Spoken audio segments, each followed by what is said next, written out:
ten zadok ide dozadu. Tak. Kolena idú medzi druhý, tretí prst a udržujeme tú trojbodovú oporu na chodidle. Chrbát sa snažíme držať rovný. V podstate ten dreby, ako sme si šli sadnúť dozadu, ten zadok vždy musí smerom dozadu. Nesmie nám ten tá palcová strana toho chodidla sa zdvíhať. Musíme stále držať tú oporu. Takže zadok vypučím ako prvé. Udržujem teda trojbodovú oporu a koleno musí ísť medzi druhý, tretí prst a idem iba dole, rovno dole, ťuknem sa špičkou a idem smerom hore. Stále musím vytáčať to koleno smerom von, aby sme udržali správnu os nohy. Predné koleno znova. Druhý, tretí prst, trojbodová opora. Ideme pomalšie, aby sme neponáhľali a snažíme sa udržať tú oporu aj v tých najťažších momentoch, keď ideme smerom hore alebo keď ideme smerom dole. Super.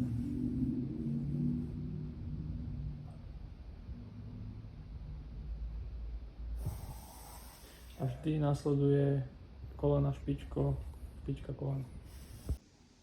Bedra a kolena sú zafixované a iba rotujeme s predkolením von na dnu a snažíme sa nedvíhať nohu z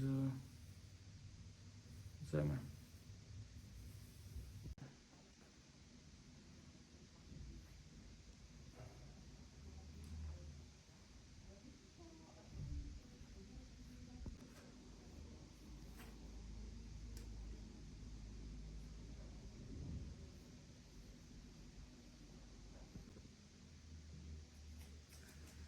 Päta je stále na zemi a snažíme sa koleno tlačiť čo najviac pred špičku.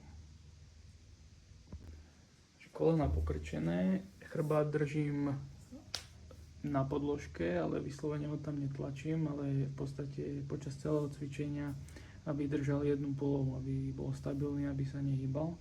Ramená sú dole uvoľnené a pod krkom alebo pod hlavou je aspoň malý uterák, aby nebola hlava zaklonená. Nohy zdvihneme, jednu, druhú. Ruky tiež zdvihneme. Dlane sa pozerajú na seba, ale teraz dávame pozor, aby sme moc nezdvíhali ramena od zeme. Celý čas dýchame do bokov nášho brucha. Presne tak. Aby keď sa nadýchneme, aby mi môj prst išiel smerom von. A držíme na čas až dovtedy, teda dokým nám nejaká časť neodíde, či už ruky, nohy, alebo driek.